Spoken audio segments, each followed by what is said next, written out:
All right, we're on. What is going on? What is going on, everybody? Welcome back to the Ruben and Jesse podcast. Today we have a really awesome guest, someone who I'm excited for, and I know Ruben is especially excited for, because if you know anything about wolves and you know anything about Ruben, you know that is his love, his passion. And we are joined today by none other than Philip Folsom. And Philip, how you doing today, brother? So Leader of good. the Wolf Tribe. How's it going?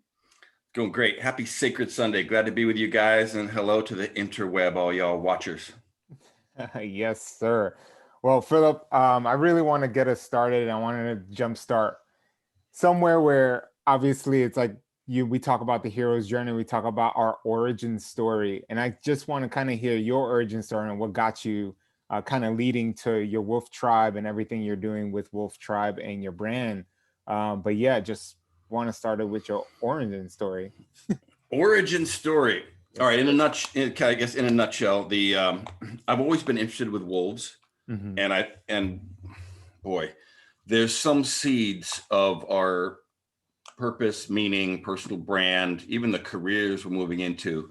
If we go back to childhood far enough, there's something there, some little ancestral wisdom piece. So I mean, I've always loved wolves.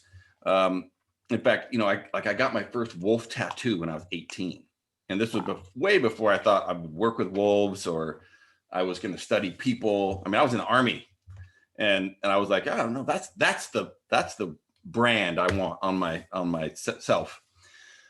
And getting out of the military and then continuing kind of this downward cycle into some catabasis, right, which is the descent into ashes, which is a really natural thing. All people, and all men in particular, we go through this period of time where uh, we're entering the abyss, where nothing has meaning and we're filled with suffering and sadness.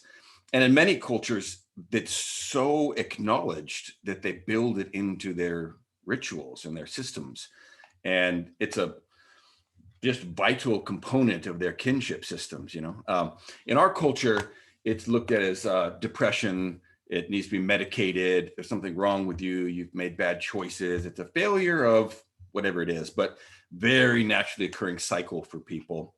And it allows us to be able to explore some of the darkness and put the roots down into hell so that the branches can reach to heaven, to paraphrase Jung. And so for me, that was that cycle when I was a young buck like yourselves. And I was dealing with some addiction issues with, drugs and alcohol, really dealing with also some respect issues, which is of my own making, where I was late. I was dysfunctional, didn't have that voice message on my phone. And I, and, uh, and anyway, it was a whole bunch of things. And I got lovingly, without shame, that was brought to my attention that I was kind of flaky. Like, yeah. And I knew I was. I just didn't know the rest of the world knew it also. So the reality is that, the world sees you and everybody else sees you. We just don't share it. And so that really started my journey into, what's my old stories? What's the drama and trauma from the past? And it's coming down to some really universal stuff, which is why anthropology was so exciting, because it's ancient. It's as ancient as us, particularly, paleoanthropology, which is talking about, evolutionary, brain chemicals. And there's a bunch of stuff in there that kind of helps to illuminate the cave of a lot of our suffering. So that's my story in a nutshell. It's what I'm doing, moving through the world, handing out gold wherever I go. Mhm. Can you? I resonate so much with what you're saying, because I'm about to turn 24 now, and sounds like you're pretty familiar with cycles, especially through manhood, and there's this magic number 12, right? And that every 12 years men kind of go through these specific cycles, and that is ever more apparent in my life right now, because when you talk about catabasis, it's like the last 2 years has been absolute catabasis for me. Even I would say even longer than that, but the pinnacle of it has been that. And I similarly started to become very fascinated with anthropology as well.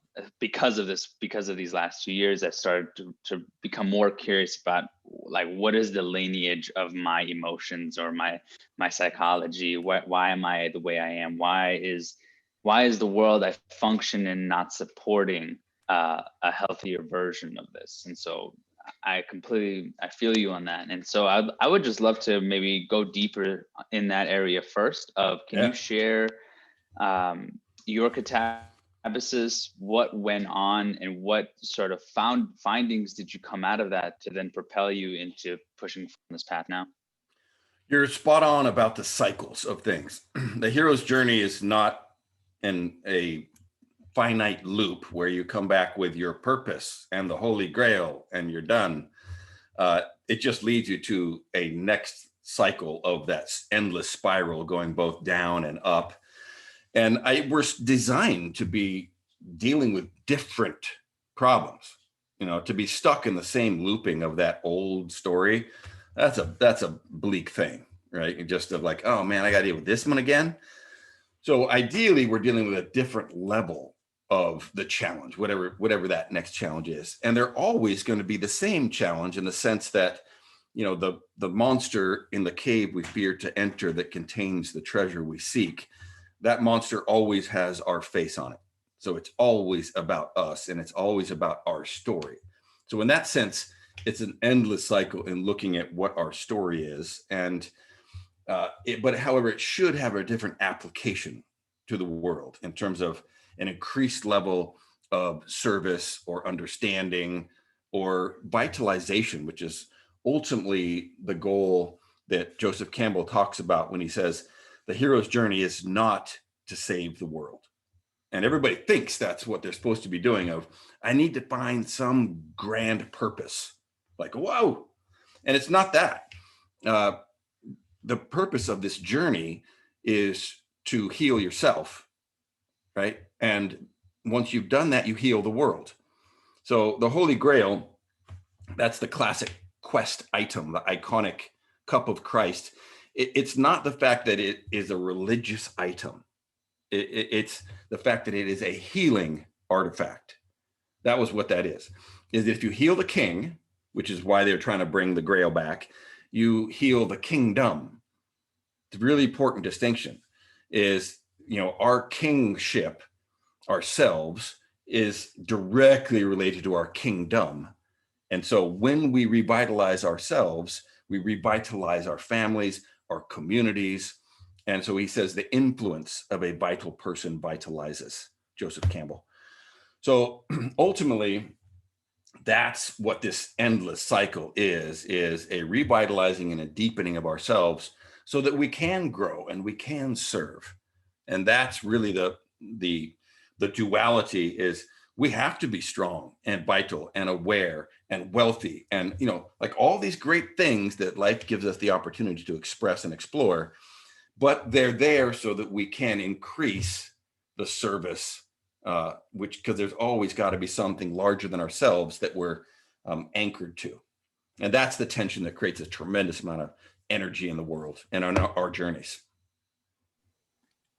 And I mean, this is something that Jesse and I really, really have been like for the last 4 years digging into. So like what you're saying, like we've read the Joseph Campbell and all that, and like we're super passionate about the stuff. So when you're talking this, you're literally speaking our language. Like Jesse and I talk about this all the time when we jump on our one-to-one calls and we're just like planning things and we're talking to each other, because we really work and we need that brotherhood. And I know you have an organization with the K4 and the men's group.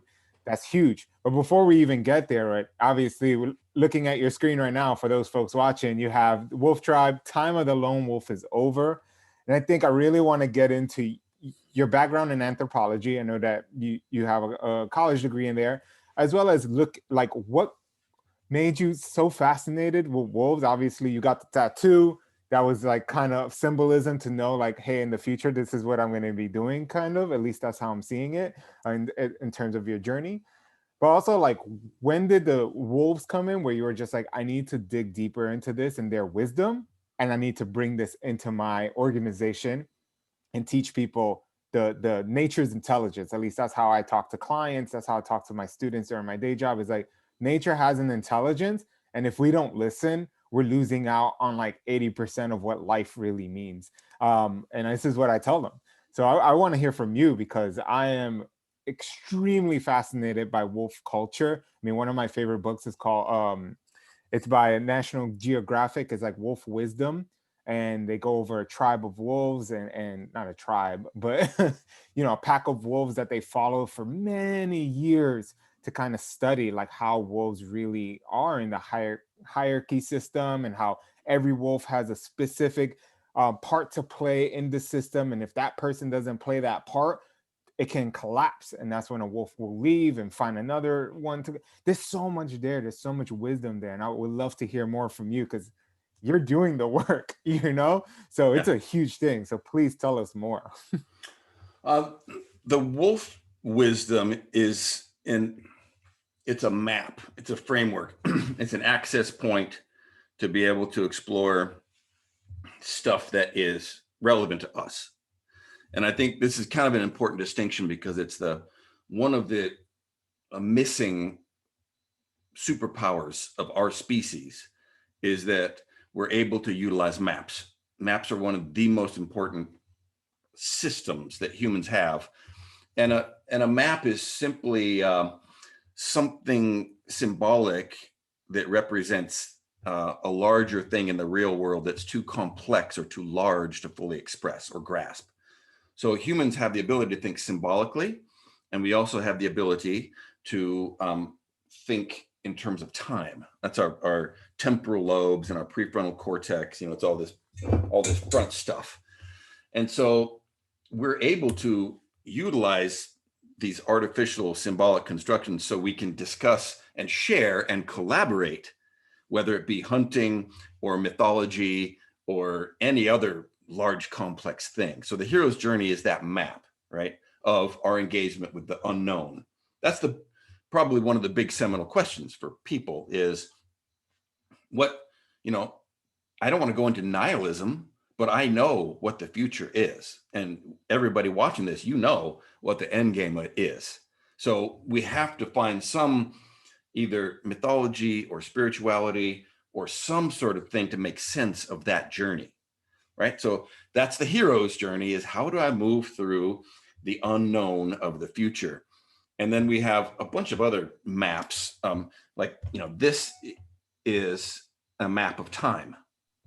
And it's arbitrary. It's obviously not time in the same way the hero's journey is not our life, but it does function almost like a poem in that it's not literal and it's not linear, and it's something that we can all agree on, which is why it's so important to have that shared mythology. So between you two, you have a shared language, a shared map of the world, and now you can hunt together. Mm. That's what it's about. And we can build civilizations and we can do amazing things, which is how we're utilizing maps. So for me, just studying either anthropology or eventually studying wolves, or for you guys who are into Joe Dispenza or Maston Kipp or Simon Sinek, like they all have a map of the world that they're offering. And the Stoics or Jordan Peterson or like any of these great thinkers, they're offering you, here's a roadmap to make sense of this fucking bizarre thing called life. And you go, oh, thank God somebody's provided some sort of infrastructure to it. The ones that I deal with, I have attempted to like sort through all of the stuff and find the most ancient and timeless, and therefore the most well-researched and established maps of our species. And the same thing, that's what Joseph Campbell did, is he studied arguably the most deep dive into global mythology we've ever done. And he's like, yeah, monomyth, right?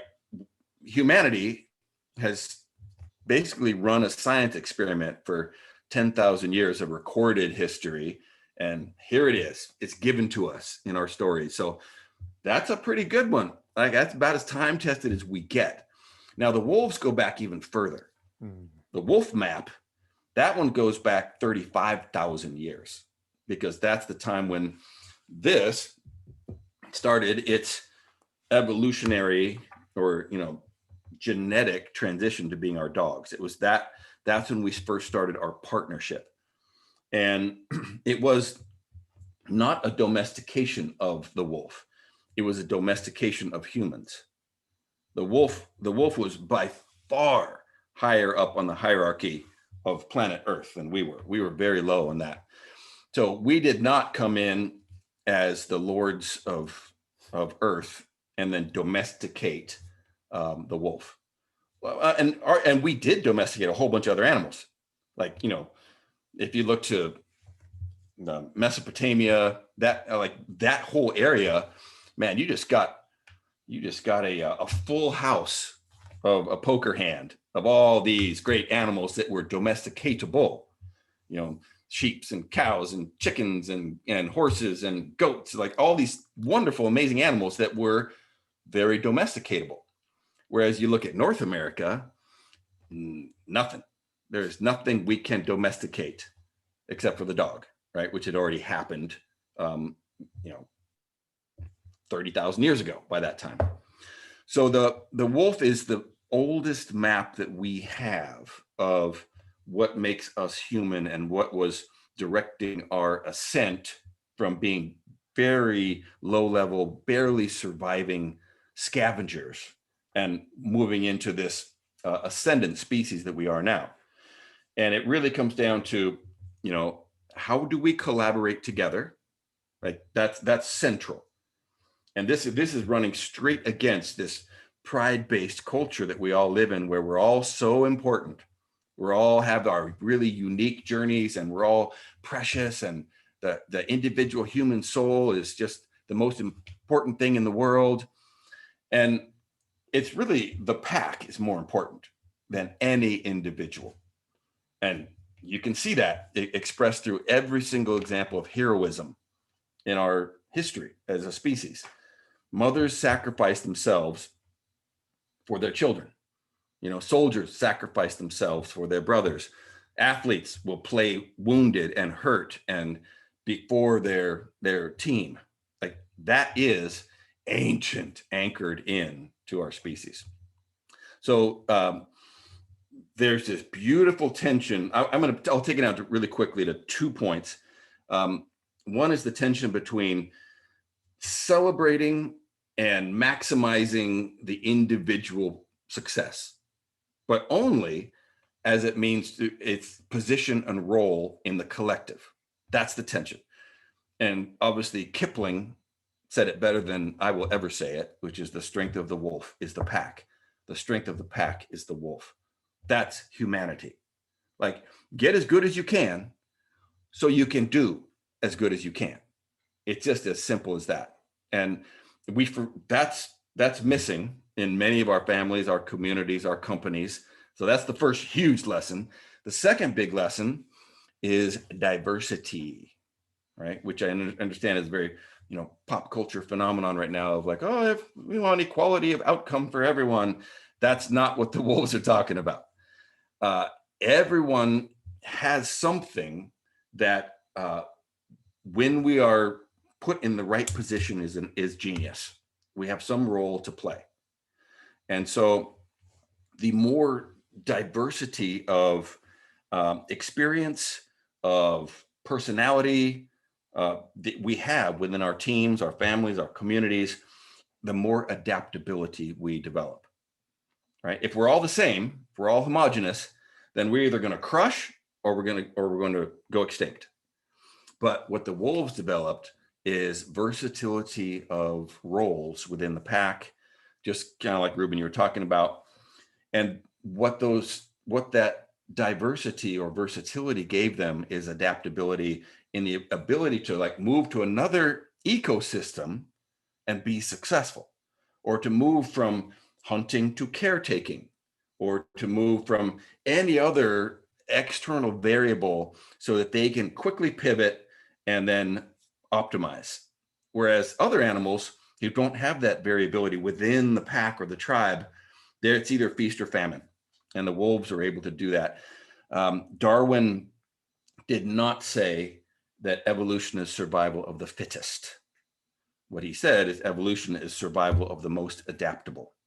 And that's directly linked to diversity. So those are the two big lessons. And obviously those are worthy of a whole conversation, but those are the two big things that humans were like, I'm taking that because obviously that works. And we incorporated it into our tribal systems. And then once we got so big, the tribe doesn't work anymore because we now have cities. So we've lost a whole bunch of that. And now we're suffering for it. So part of my work is to bring some of those lessons, whether you want to call them wolf lessons or indigenous tribe lessons, back into our communities and our corporations. Awesome. That's a lot. You That's said a there's lot. there's a lot. There's a lot to unpack there, and I want to echo one thing that you mentioned about diversity and being equal. You know, that's something. A really fascinating book I read last month by the author of Ken Wilber, who is, you know, if you've never read Ken Wilber's work, I think you would really enjoy it and love it. And he talks about this idea of hierarchies and how it's more ancient than Earth. It's more ancient than human beings, and that he likes to use the word holarchy, meaning that people who are individuals as wholes, but then operate within a hierarchy system, and that this sort of flatland approach is what's creeping into our communities and causing trouble there. So absolutely on that point. Something that you brought up that's been on my mind a lot lately is this idea of like, well, now we live in cities and we see XYZ problems with that. And for a while, I've thought about the fact that like, all right, I'm just gonna move out, right? I'm gonna move upstate, or I'm gonna move somewhere in the boondocks and just be away from society, be away from culture. But I'm a city boy. Like I grew up in Brooklyn, in New York City, and that very much is my experience. And so what I think about is like, well, okay, how can we bring back these things that are vital and important for our happiness and our health? And how can we reconstruct the way we interact within cities for them to be sustainable? Because another thing that I'm noticing I have difficulty with is I actually have a group of men here in New York. And we've created, it's called Sons of the West. It's our little tribe, our little, group. And it is actually, even though we have the intention of being a tribe, of supporting one another, of being there for each other, there is a lot of challenge around communicating properly, of really showing up for each other, of really maximizing our potential, because we're ingrained with this individual approach to life where we just have to grind on our own path, and we miss the opportunity to actually be there for each other in the way that we could be. So I'd love for you to kind of speak on those 2 points. You know, just to reiterate, how do we communicate better in a tribe as men who are born in an individualistic mindset, and how do we reconstruct city life to be more sustainable on both ends? Yeah, again, lots of great stuff there. The lone wolf analogy is a really, really important thing, because there are periods of time where in the wild, young men, young wolves, you got to go out, go get yours, right? And start your own pack and get your hustle on. And they refer to them as interloper wolves, where, you go from established pack to established pack. And then eventually you find your own pack, right? You build your own pack. And that's a natural progression. It's a natural phase. This would be the road of trials, or answering the call in the hero's journey. The challenge here is if you get stuck, if you get identified in the road of trials, and if you guys, for you watchers who don't know what that is, this is the first phase of the hero's journey once you have answered the call. And it's a wonderful old Roman saying that says, fate guides those who will, and those who won't, she drags. So, Peterson echoes this too by saying, if you have to fight a dragon, go to its lair, because if you don't, it's coming to your village. It's the same thing. So you're either going to go out and you're going to create your own pack, tribe, kingdom, or you're going to be forced out. And that's a pretty bleak thing, because most lone wolves starve. That's the reality. And that's kind of what you're speaking to. Like, I have to grind on my own lone wolf path and make it. And the truth is, you won't. You will never make it by yourself as a lone wolf. You cannot pull down elk. And that's what you're built to do. So, it's designed to be a transitionary phase of this lone wolf thing. And then I find my tribe, whether it be an organization or a family or a community or whatever that piece is. And the men who are stuck in isolation, what happens is, our smoke detector, which is this ancient thing inside of our brain called your amygdala, says you are isolated, you're going to die. That's the lone wolf story. Is I feel like I'm isolated, and as a pack animal, that's a death sentence. It's the same loudness of when we get shamed. When I feel ashamed, really what that is, that's an excommunication from the tribe, and it's a death sentence. That's why shame is so painful, particularly for young kids who can't process it. When we're young men and we get ashamed, it's like, ouch. Oh, I'm being excommunicated. And so isolation, that gets right to the core of us as a species. And what happens is when we're triggered by that, then we go into our sympathetic nervous system, which releases a bunch of, stress hormones, which are very valuable short-term, right? Adrenaline, norepinephrine, cortisol. And what those do is they trigger us to be able to deal with the immediate threat to ourselves, right? And so it shuts down our digestive system, it shuts down our critical thinking, it shuts down our compassion, it shuts down our immune system, so it shuts down our sex drive. Like, every non-essential function gets shut down so that you can handle this threat. Short-term, brilliant solution. Long-term, death sentence, which is what we're in now, is that we are now dealing with cortisol overload, particularly for isolated men, and makes us fat, makes us sick. It ultimately drives all the inflammation-based diseases that are killing us as men. And obviously suicide is kind of the very prickly, pointy tip of the spear of that. But the whole spear itself is terrifying. So just that raw biochemical reality of isolation, how deadly it is worthy of talking about as men. There has to be a balance between the reality, yes, that you're a city boy and I live in Los Angeles. Like, this is a gigantic pride-based world. And if you can't understand the marketplace of pride, if you cannot hustle, if you cannot play this external role that we're experimenting with as people, you're not going to make it. However, it's not something that we're designed to stay in. Like, this should be a temporary thing of like, hey, when I go to a job interview or when I go out in the world, you got to be that thing if you're going to be relevant. However, when you're with your people, you have to make that hard pivot from pride to honor.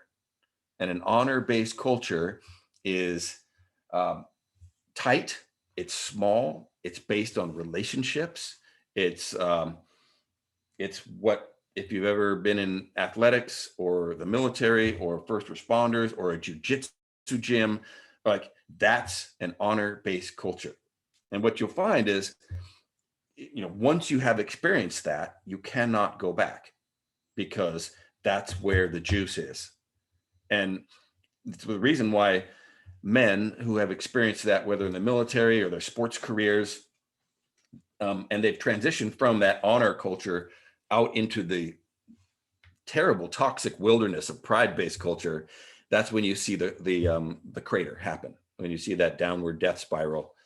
So finding ways to intentionally recreate an honor-based culture, which is tribe, is really the central agenda that I do with organizations, with Wolf Tribe, is we walk through, here's how to do it. And there's a very sequenced roadmap to building an honor-based culture, which is a tribe.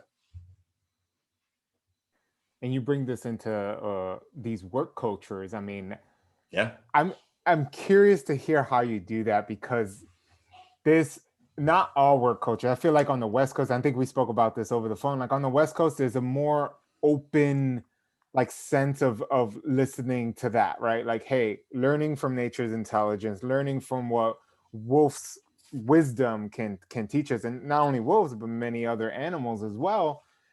But doing it at an organization like on the East Coast. So like Jesse's in New York City. I grew up in New York City. I worked for American Express for a few months.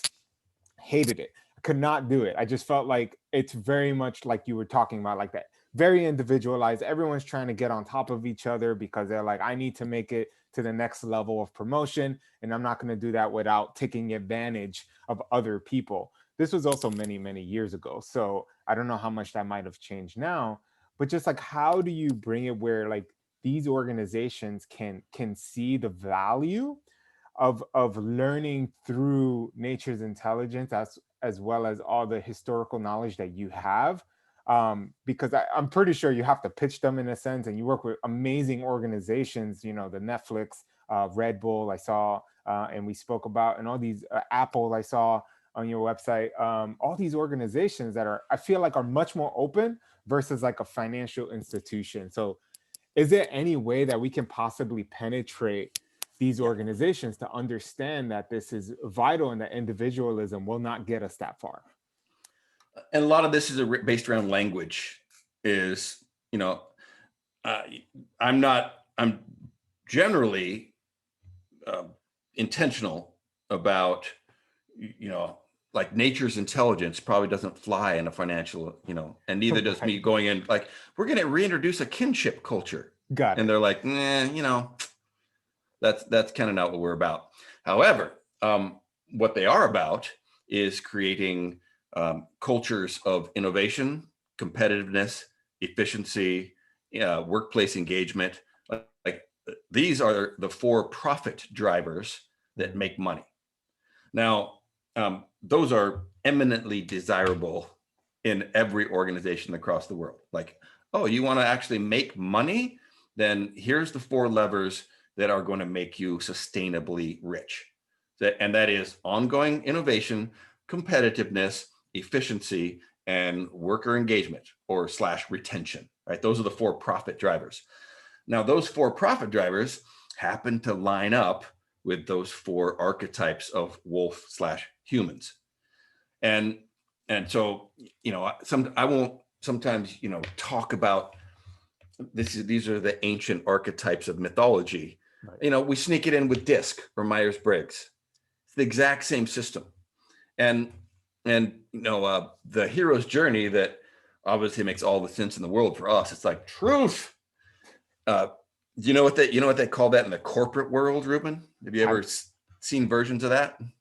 I mean, besides like in my organization, we use the PI, the predictive index system, which. But the hero's journey. You ever seen the hero's journey snuck into the corporate world? Not at all. Not at least in. You ever heard of the group development wheel? No, actually. Oh. Okay, well, there's this little thing they teach you in, you know, your first month of MBA class and in college or leadership trainings. It's forming, storming, norming, performing, and it's these 4 quadrants. Like when groups of individuals come together, they're very shallow and superficial, and that's the forming stage. And then at some point you deal with storming because there's conflict. You have to work through that and resolve it so you can norm your behavior, at which point you're open for the transition to performing. and then it starts over again. And I'm like, hey, that's the hero's journey. and so like I've been doing leadership training for like 30 years, and that was one of these classic things, the group development wheel. I've been teaching that for decades in the corporate world. And I was doing a workshop on the hero's journey at one point, and I was, this was a long time ago, and I was like, holy shit, like that's the same thing. And it is the same thing. Even for all the personal growth leadership people out there who are going, the cycle from unconscious incompetence to conscious incompetence to conscious competence, and then ultimately unconscious competence. That's the hero's journey. Those are the 4 stages of the hero's journey, people. Like, we're unaware. I didn't even know what I didn't know. And then I realized, holy shit, now I know, and it's hard. And then if I work really hard at it, then I can be competent. And then at some point, all that struggle, ritual, and practice becomes habit. And then I get to start over again with a new awareness. Again, that's the hero's journey. It's the exact same cycle. We just keep re-skinning this ancient engine with whatever pop culture thing is.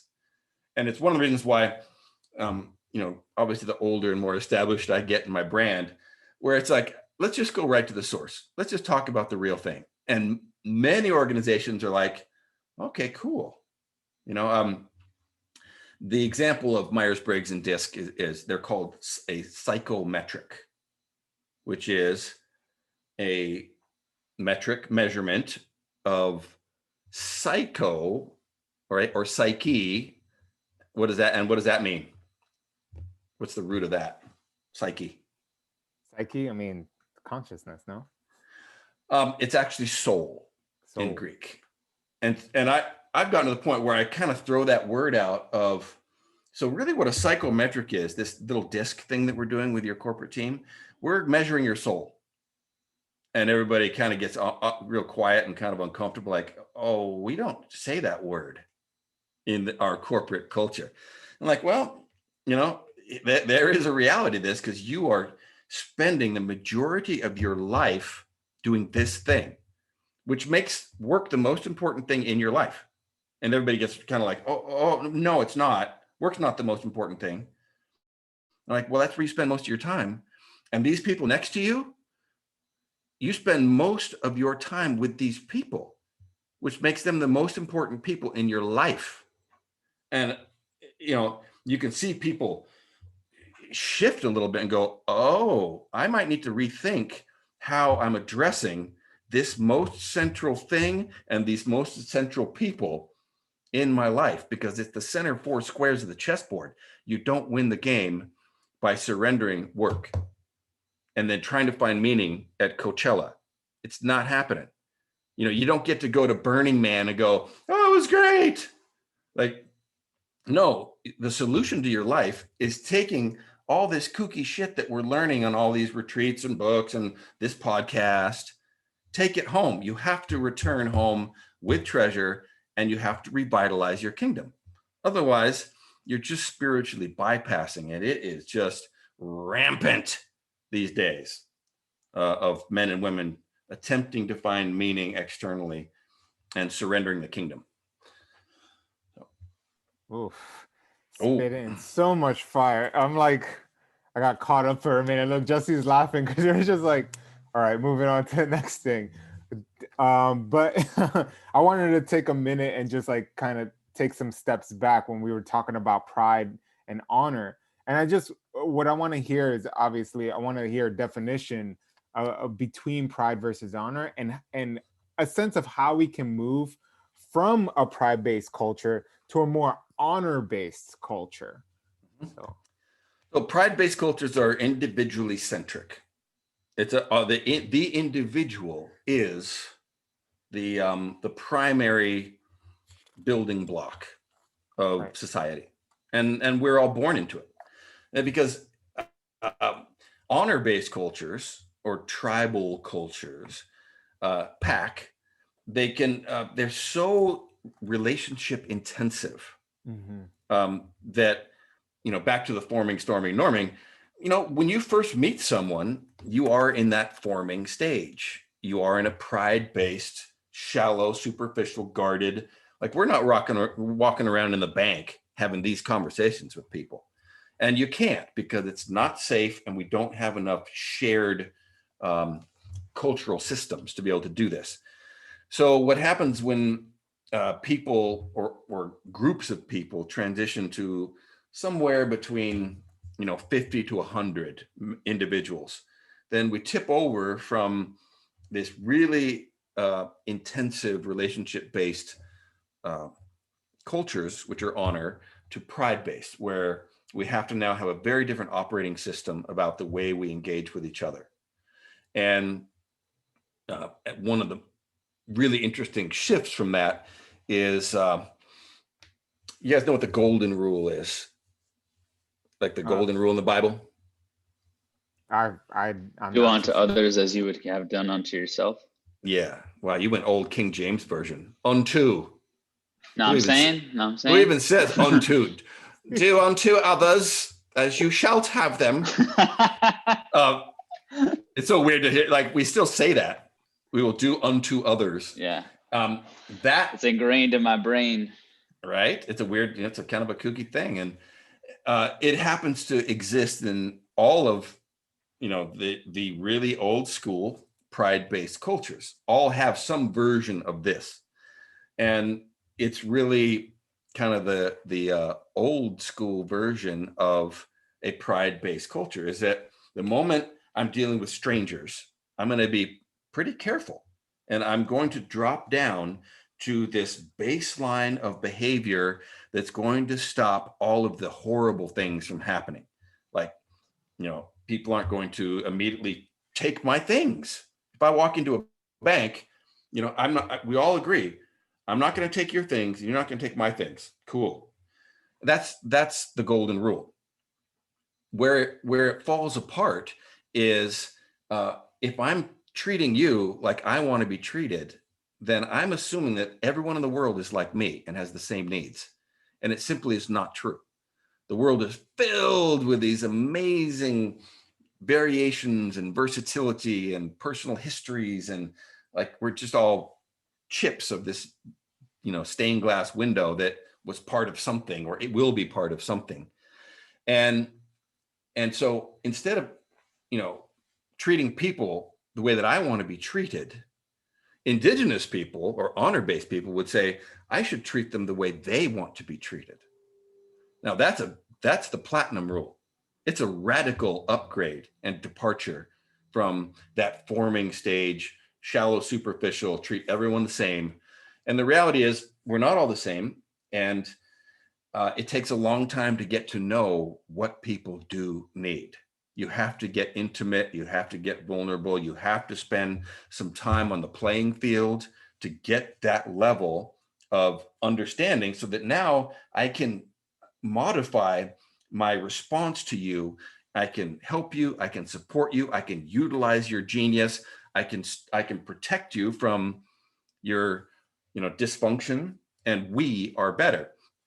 It's the reason why sports teams spend, a whole training time. We got preseason. There's a whole bunch of stuff to get everything sorted out before season.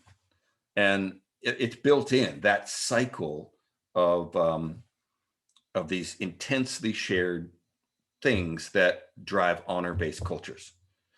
So there are, in my work with organizations, there's generally, 4 stages that all organizations go through. And it kind of models that forming, storming, norming, performing group development cycle. You have to build a foundation first. And this is for everybody watching who is going to start a family, to my 2 young stallions, or they're going to start an organization, a little startup, right? Or Jesse, like if you're moving off the grid, you're going to start your own little commune. Like, these are the things you do first. You have to establish a foundation of alignment around What is your vision? What is your mission? And what are your values? These are the core foundational pieces of every organization. And I'll just unpack those briefly because this could go on forever. But your vision, this is Simon Sinek's why. This is why do you exist? Like, what is that North Star that you're navigating off of? Because when you look at a mountain range, it's like, holy cow, like there's an endless amount of things and expressions and adventures and journeys to go on. But what's yours? Like, what's that big vision? And it's unique. Like, it's really an absolutely unique thing. And every successful, brand, whether it be Disney or Instagram, they have a vision. They have a vision statement. It's really important. And you go, yep, I get it. I understand what that is. Okay. Secondly, the shared values. This is one of those things that's not just a, pretty words. Values are central to humanity. It's one of the reasons why in every spiritual or religious system, they're stressed so heavily. What are the values or the morals or the code? And what values do is they literally drive the decision-making process of individuals. Values do that. And the word decide contains the same root as the word homicide and suicide. So in Latin, side means to cut or kill. So when I decide to do something, I'm killing off my other options. In economics, it's your opportunity cost. And so as a collective, as a pack or a tribe, and we're looking at all these different endless choices to be made as we navigate through our day or our week or our year, what is the path that we share so we can collaborate and move forward? And that's why shared values are just incredibly central. And it takes compromise to do this. So your big why, which is vision, your shared values, which is how, and then your mission, which is, collaborative and reciprocal pack hunting. It's got to be something bigger than any one of us, and we all have to win. And this is a hard thing for pride-based people to do because, we all get butt hurt when, well, he's more successful than I am. It makes me mad. Like, oh, he's got more followers, or, oh, he got a big contract, or, man, his book looks great. As opposed to tribe, where it's like, he got my team got a touchdown. Woo! Like, I love it. Like, because it's my touchdown. When you score a touchdown and I'm on your team, I just scored a touchdown. Like, hey man, pull down the elk, baby, because I'm getting a leg. Like it, yeah. And that's that reciprocity or collaborative win-win shared thing is really what holds us together. And when you're creating whatever that thing is, that is your honor-based culture, got to hit those three buckets because that holds your foundation together when you're starting.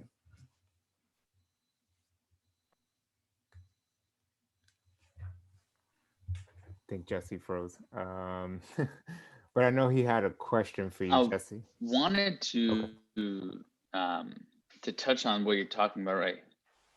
Hello? Can you hear me? Yeah, you're good. My connection is a little unstable today. I'm sorry, guys. I'll cut this out. Don't worry.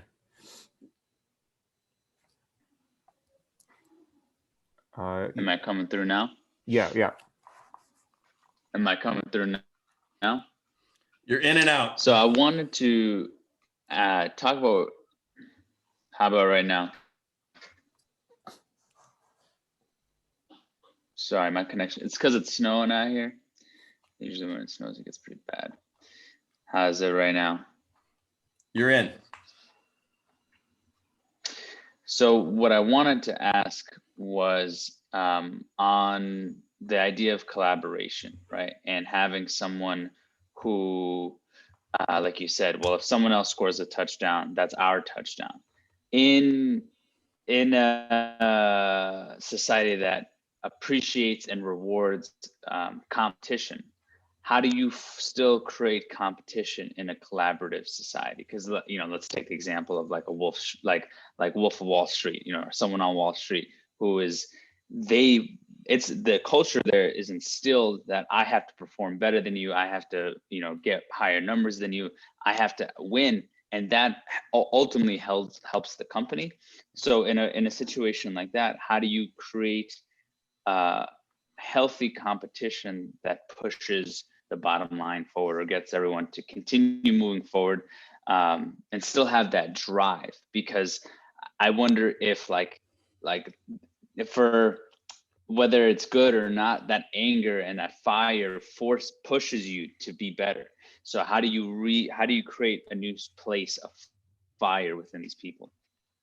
All right. I will answer your question with another question. So Zen, what's the difference between shame and accountability? You guys, either one can go. I would say because it answers your question. One inspires growth, and the other one like pains someone into I don't even say pain someone into growth, but like pain someone to be whatever is being asked of. Yeah, Ruben, you want to add? That does answer the question. Yeah, I was gonna say, for when it comes to accountability, that's more of like you're like, hey, we set the expectations. These were it. Are you accountable to it? So it's kind of like honoring, I would say, or add honor to that. There's an honor system in accountability versus like shame. It's just like it's coming from an emotional, I would say, standpoint. So there's no like expectation set. There's none of that. It's just like you didn't do this. Where you may hurt somebody in a sense versus an accountability. Be like, oh, we set the expectations. We were there. What happened? So I think, like Jesse said, it inspires a sense of growth there. At least that's what came to me. So, like, you are answering the question of what is the distinction between that healthy competition, right, which is that win-win reciprocal thing, or the unhealthy version. And it's the distinction between accountability or shame. And it's the exact same thing. It's the exact same story, except it's the way that we're receiving it, which changes everything. If I am not a valued member of this tribe, right? If it's not win-win, then I feel ashamed when I'm not making my numbers. If I am part of this collective, then I'm actually welcoming and opening if I'm not made my numbers, because I know I want to get better. So it's the difference between pride and honor. And it's really central. From an individual perspective, you can say the same analogy with fear versus excitement. What's the difference?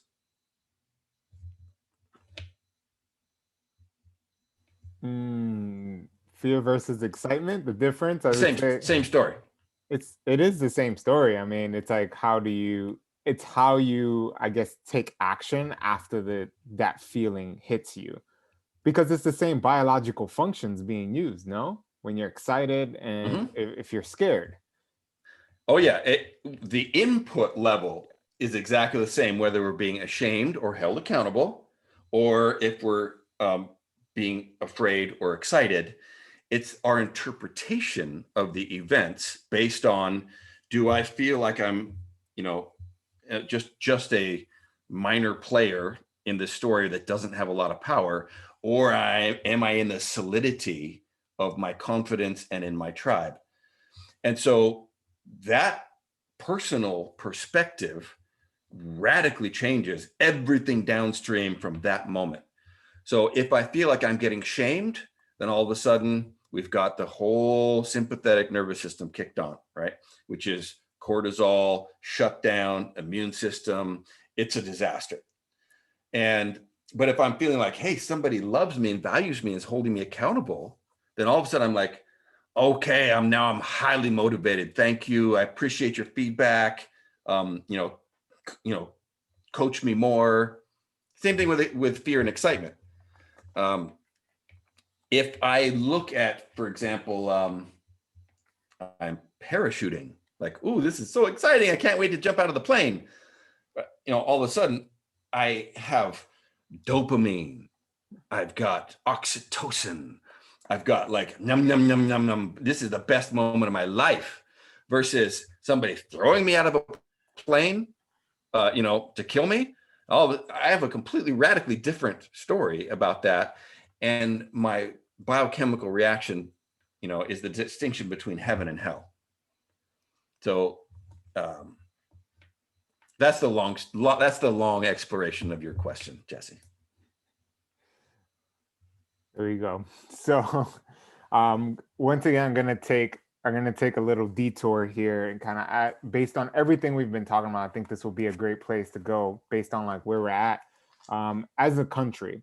So obviously we live in a very polarizing society, and there's this competition is huge right now. It's like even though we have a new president, all that has happened, but there's still this sense of like, oh, 50% of the country is on one side, 50% of the country is on the other.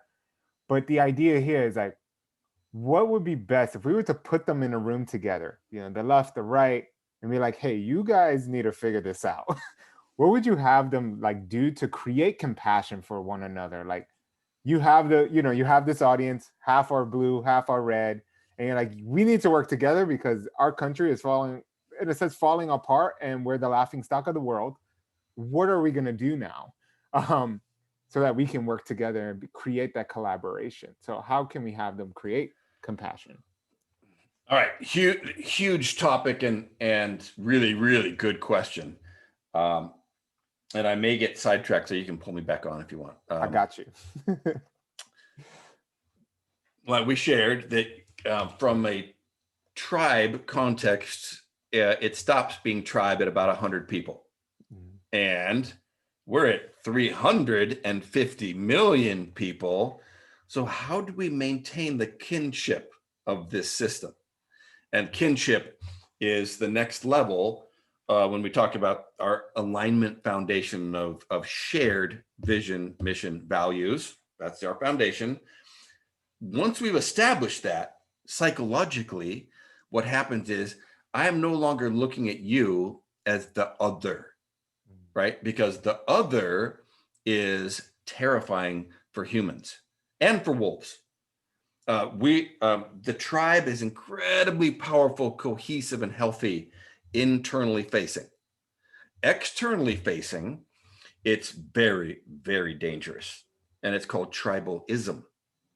And it's the dark side, it's the scary side of tribe, and it's something that we don't talk a lot about, and it's very important because like you hand somebody a knife. Well, there's a pointy end to that, and people cut themselves regularly trying to figure out how to use a knife. And so the pointy part is referred to as exclusive virtue, which means as soon as you become a tribe, your tribe is the best tribe. In fact, it's the only tribe, and all others are in some way, this sounds terrible, but less than human. And we start to marginalize people who are outside of our tribe as something that is almost contemptuous. Contempt is a really, really important word, because we start to have disagreements, and then we become resentful and cynical, and then you get all the way out to contempt. And usually when you have contempt in a relationship and you're at a therapist, right, who's trying to sort some shit out between you and your partner, and there's contempt, usually they start looking at separation. Like that was like, hey, you know what? So what's a way that we can amiably extricate? Because contempt is deadly, hard to come back from contempt. And by all standards, we are in that phase now as a country. So it's a hard redirect back from contempt. So on that tribe triangle, once you have established this shared thing, then those coworkers are no longer just coworkers. They are an extension of myself. And now we start experiencing kinship, right? And kinship, super cool word. It's the root kin, right, is the same root as kind. So if we want more kindness in the world, well, create more kinship. And if you want more kinship, create more shared common values and mission and vision. Ta-da. So anthropologically, we go from band to tribe to clan, right? Or to nation. And a nation is a collection of clans and tribes. And what holds that together is some large super shared mission, vision, values. And that is the solution. So here I'm finally bringing it back to answer the question, is we need to find out what are those shared values that we hold as a country, and not be dismissive of, we need to go through the Constitution or go through that declaration or go through those things and go, all right, I get it. They were slave owners. That was, horrible.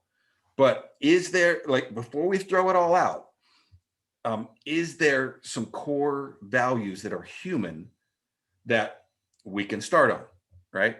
And if there's not, if we agree that, nope, that's a non-starter, then we need to find something else to do that. And you'll notice that, homogenous cultures who share the same religion, or maybe the same two religions, like we're a Christian nation, that holds us together. It supersedes our Constitution. And the grand experiment of the United States of America is that we do not have a religion, a culture, a language, it's a pretty broad thing, coalition of people. And that's the challenge, is that we're not a melting pot. We're barely a salad bowl. Like, we are a stained glass window that's been shattered. So it's like, okay, let's picture how do we put these things together? And it does come down to, at some point, going, hey, there's some core things we can all agree on in terms of our values. We certainly need some big projects. Like, we need some big, and I'm going to get a little political now, and I'll piss some of your watchers off. I don't give a shit about transgender bathrooms. I give a shit about money in politics, about global warming, about homelessness on the street. Like, there's big problems that are going to crush our nation and our species. Like, we could focus on those things. We are getting divided by these red herrings that are, sparkly little problems, and it's shattering us. So you look at all the talking points on both sides, and they're just ticky-tack small stuff. That's because they don't want to talk about some of those big things that are real right now. So that's the mission, that we need a shared mission, and the shared values of, like, we can all get behind these shared things. And then obviously the vision of where we're going. It's important. We've lost the ideal. Like, I have a 14-year-old daughter, and I introduced her to Star Trek. You watch Star Trek, you go, dang, I like that one. Like, it's a beautiful idealized version of all these different races and species, and we're not going to interfere. We're exploring. We're peacekeepers. It's like, that's a pretty good vision. And then you've got some other versions which are less visionary of the future. Boom. Oof. Jesse, I don't know if you had a follow-up, but Yeah, absolutely.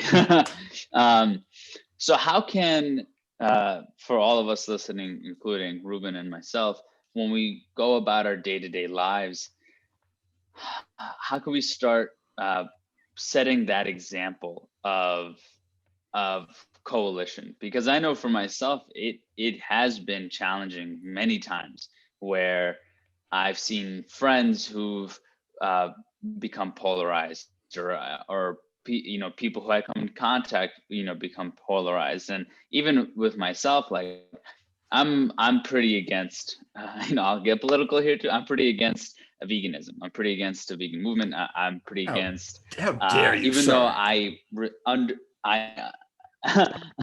I understand, for the most part, I understand where their intention is, but their information is wrong.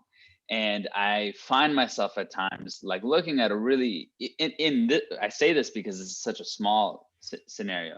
I look at someone who's so well intentioned and just believes in this thing, and it will sometimes eat me up to the point where I just start getting viscerally upset at this person, and they've done nothing wrong to me. And so my own sense of like tribalism comes up in those moments, and I sit there and I ponder like, okay, how can I actually approach this person?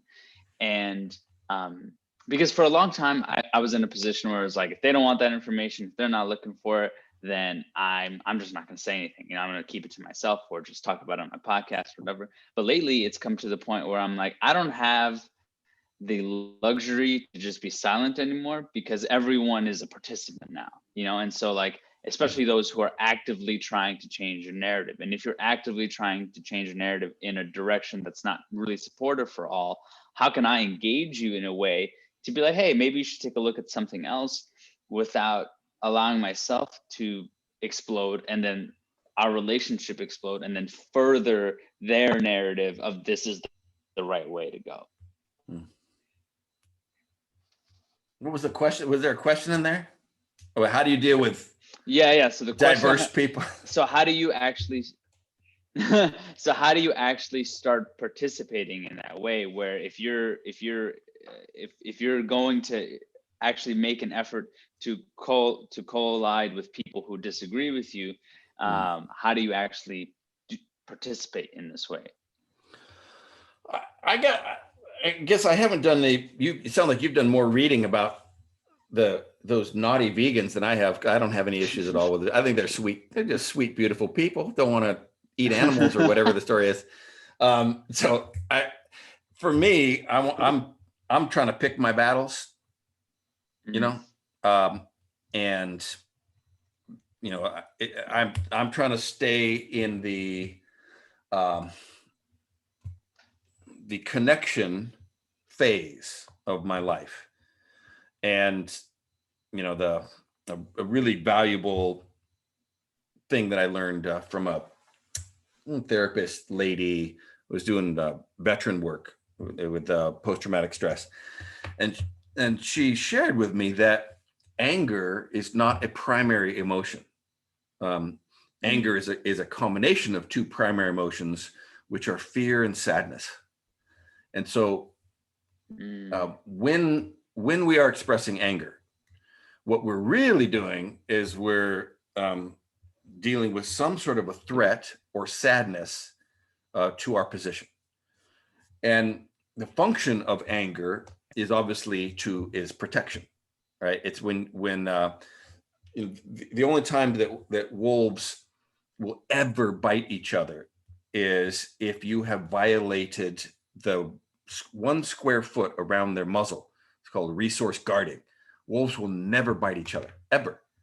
Because, what wolves do is they kill other animals with their face. So they need each other to be able to hunt big game. So you would never injure a member on your team. Like, that's like injuring yourself. So anger really is a way of keeping distance. It drives somebody away.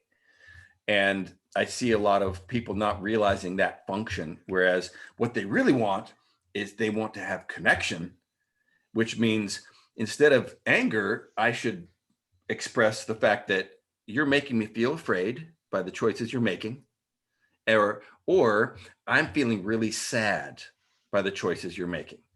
Now, the response from the receiving end is massively different. If I'm coming at you angry, like, oh, you dirty vegan, or, hey, like, this is making me super afraid and super scared, and here's why. And all of a sudden, You've got dialogue instead of tension. And I'm not always that elegant when I'm moving through the world as I would like to be, but I'm finding I'm getting more results when I've trained myself to catch it when I'm angry and go, okay, Philip, ooh, you're angry right now. So what are you afraid of? And what's making you sad? And do I have the opportunity to strategically share that versus my rage? Or like every once in a while, there is time to kick ass and take names and go, what is up?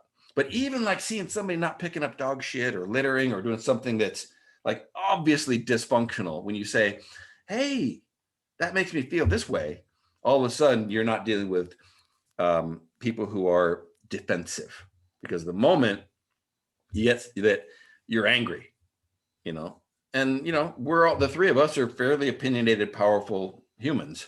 So when we pull out the big guns of judgment and anger, people are going to get pushed back, and they're going to start responding with their what they call an activated or trauma signs. And then you're dealing with a whole different animal, because they're not thinking rationally and they're not even engaging with you. Now they're in a defensive, polarized situation, and usually that's pretty dysfunctional.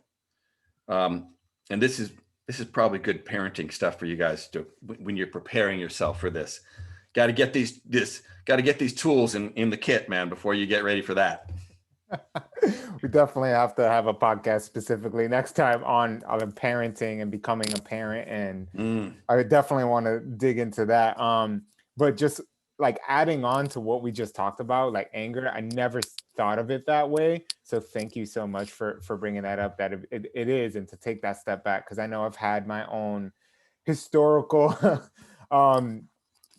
moments of like extreme anger where you black out, you forget what you said or forget what you've done, and that does come from a place of sadness and I forgot the other one. It was sadness and fear.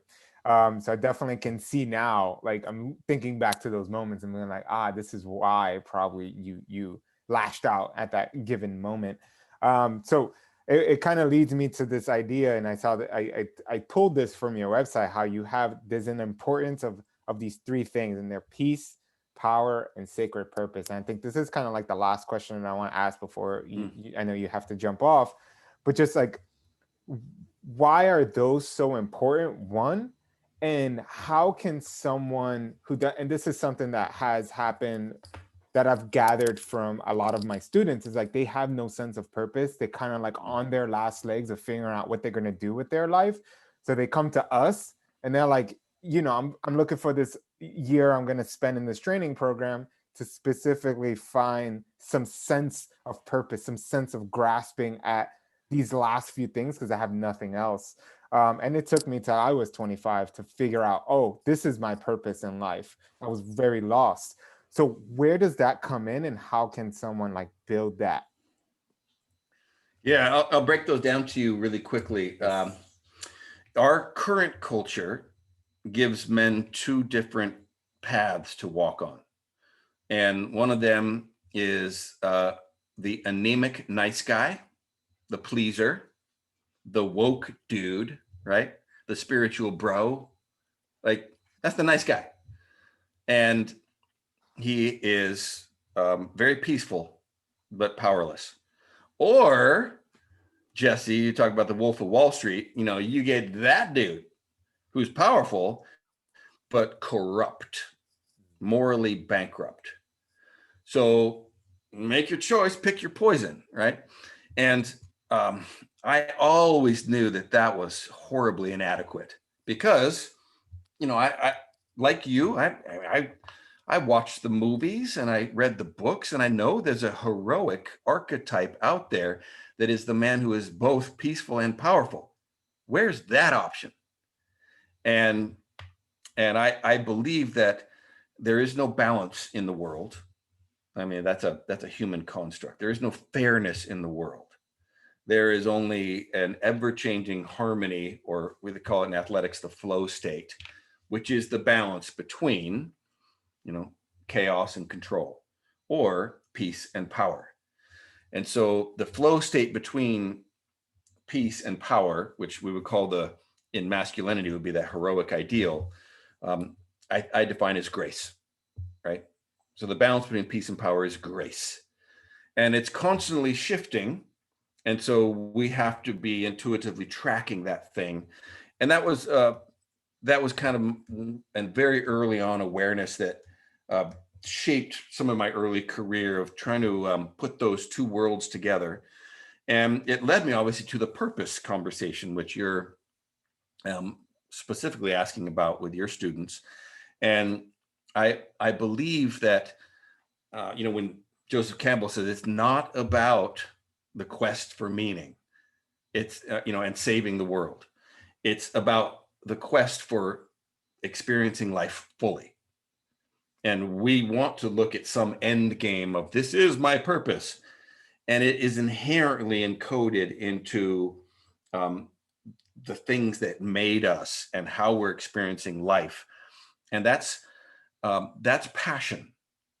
So, it starts with what is the thing that I'm willing to suffer for? That's and I'm getting to purpose. Passion is not something like, ooh, I'm excited. That's not passion. Passion literally means I'm willing, or I'm going to suffer. Like the passion of the Christ is when he was crucified.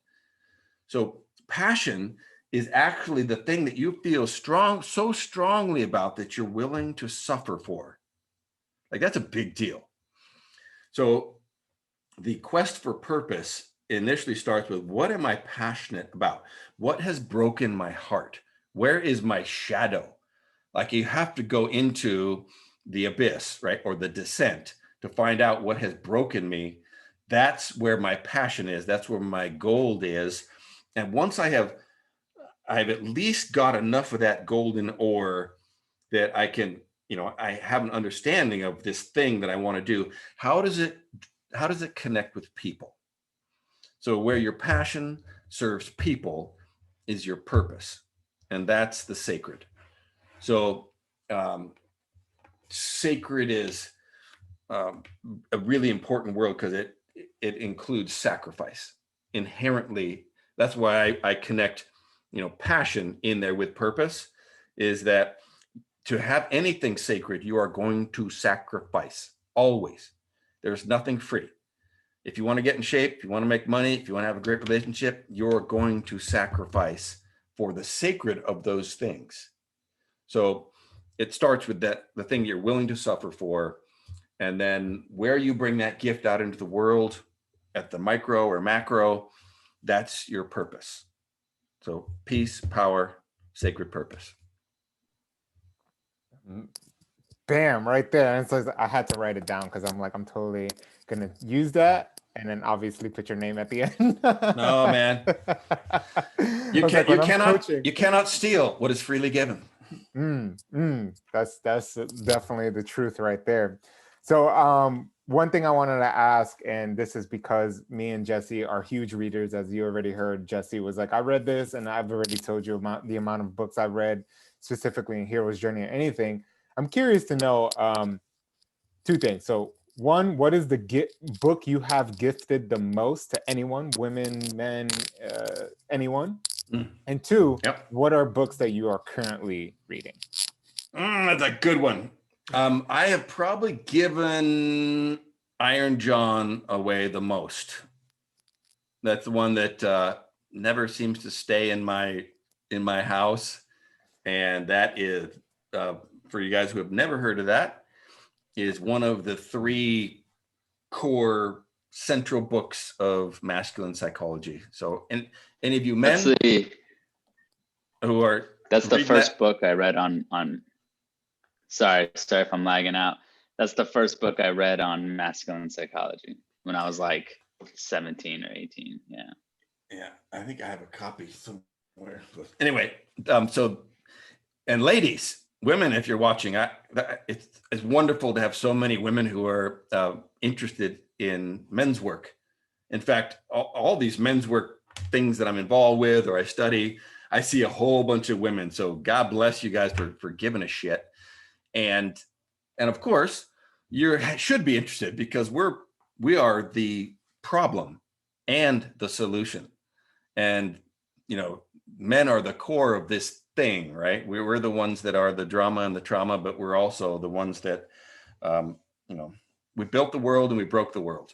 And so let's just do better. So ladies, read Iron John, because you will get a window into what it's all about. And I could run through some of the main themes of that if you want to hear it, or that could be another one. But so that's the one I give out the most. And then to answer the second piece, I'm reading Trevor Boehm's book Uncivilized right now. And let me just show you the cover real quick. Sure. You're gonna dig it. Oh, it's right here. All right. This is a shameless plug for Trevor Boehm on Man Uncivilized. And we got Siddhartha the Buddha on one side, and on the other side, really, really good book. I read a couple pages last night in it, and it's a good one. Oh man, that's going on the book list to get next. Yeah. So I appreciate that. So final question for you, Philip, before we jump off. And this is a question I haven't asked in a while. Jesse remembers this from season 1 of our podcast. I will ask everyone, if you had the ability and you got this one chance to do it, you would be able to send a satellite communication to every single person on the planet, and it would get downloaded into their mind as one of their core values to follow throughout their entire life. And you had this ability, you're able to use it just one time, and you only have about a tweet. So 144 characters, previous tweet, 144 characters. So it has to be short, sweet in order to be downloaded into their brains. What would that sentence be? It would be a blessing from 2,000 years ago by Rabbi Hillel. And there's 3 parts to it, and they kind of constitute the human experience. If you are not for yourself, then who will be? If you are not for others, then what are you? And if not now, when? Mic drop. Well, thank you. Seriously. Where can the folks find you? What are you up to these days if folks want to continue following you and your work? Yeah. Let's see. I got kind of 3 things or expressions that I'm leaning into these days. Obviously, Wolf Tribe is my corporate or organizational leadership program. So it's a lot of, applied anthropology and psychometrics and ropes adventures and whatnot. So on like where you found me on Instagram is Wolf Tribe Official. I think that's my handle on that. So if you look at Wolf Tribe, you'll see that. And then this is the next big one that I'm doing, K4. And K4 stands for King of the 4 Houses. And those are the 4 big buckets of psychology. And it's not, that quadrant-based model is not masculine. That is human. So it's gender neutral, but it is one of those central things in masculine studies. So the king, the warrior, the magician, and the lover are 4 of the ways that in our tribe or wolf pack, we can be successful, hunt big game, collaborate together as men. And this makes us a man in full and very successful. And that was a very, very important thing right now, because like we shared, men are the problem and men are the solution. And we cannot do this alone. So K4, and the website for that is K4, just like that, men.com. K4men.com. It's super inexpensive. It has a big rite of passage that's all online. It's remote, and we've got a lot of service projects going on and really, really good stuff. So, and then I have a veterans and first responder PTS program called VALOR, resiliency.com. And we work with the tip of the spear of those men who are the canary in the coal mine of our mental health conversation in this country. And obviously we're all suffering, the anxiety and depression and addiction and all of these, really crippling experiences that all of us men are experiencing right now. That's what our veterans and first responders have been dealing with for the past 20 years. And just, for everybody who's watching, we have lost almost 7,000 soldiers to killed in action since 9/11. Same time span, we've lost over 150,000 to suicide. And that's a statement that should be shared more, because that particular dragon of suicide and addiction and a response to a life without meaning, which is despair, if we don't get to that dragon, it's coming to our village, and it's already tromping around for a lot of us. So those are my three things, and it was just a pleasure hanging out with you guys. No, this it's morning. such a pleasure. Great way to start the day too. You already filled my heart up for the whole entire rest of the day, rest of the week.